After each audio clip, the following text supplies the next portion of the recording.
Incognito Mode is a private browsing feature in Chrome, Safari, Firefox, and other browsers. When you open it, your browser won't save your browsing history, cookies, or login info after you close the window. Some people think it makes them completely invisible online. Others use it for, well, secret reasons. But what does it actually do? How does it really work? And most importantly, what are the limits? Let's clear up all the myths around it today. How does incognito browsing actually work?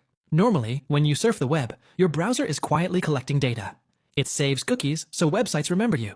It keeps history so you can revisit pages. It even caches files to load sites faster later. When you switch to incognito, the browser says, I'll still use cookies, I'll still store cache, but only temporarily. Once you close this window, I'll throw it all away. So while you're in incognito, websites work normally.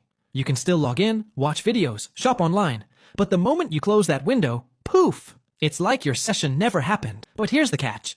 The deletion only happens on your device. Outside of your computer, your traffic is still flowing across the internet normally. Why isn't incognito truly safe? This is where people often get misled.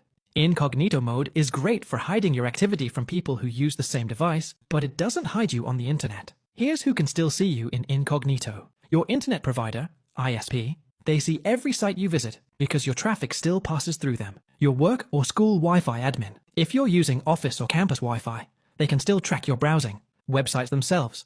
They can see your IP address and sometimes track you with advanced techniques like browser fingerprinting. Search engines.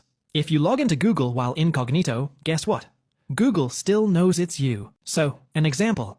Let's say you go incognito and watch a YouTube video. Sure, your browser won't show it in history later, but YouTube itself, and Google behind it, definitely knows you watched that video. When and why people should use incognito. Alright, so what's the point of incognito if it's not real privacy? Believe it or not, it's still useful in the right situations. Multiple accounts. Suppose you're logged into your personal Gmail, but you also want to quickly check your work Gmail. Just pop open an incognito window and sign in. No need to log out of your main account. Testing websites.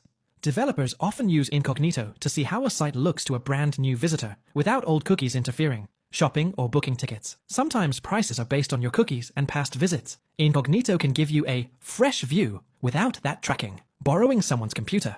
You can log into your social media or email, and once you close incognito, none of your login details will remain. So, in short, incognito is great for local privacy, keeping things hidden from your roommate, family, or whoever else uses the same device when you shouldn't use it. Now, when should you not rely on incognito? On public Wi-Fi. If you're sitting in a coffee shop and open incognito to check your bank account, the Wi-Fi provider or a hacker on the same network could still monitor that traffic. For sensitive research, if you're looking up medical information, political topics, or anything you'd rather keep private, incognito won't shield you from your ISP or the government. To block ads or trackers, advertisers can still fingerprint you and follow your activity even in incognito. Example, let's say you're planning a surprise vacation. If you use incognito, your spouse won't see the search history on your laptop, but your airline, Google, and your internet provider still know exactly what you searched for. So, here's the big picture. Incognito is not a magic invisibility cloak.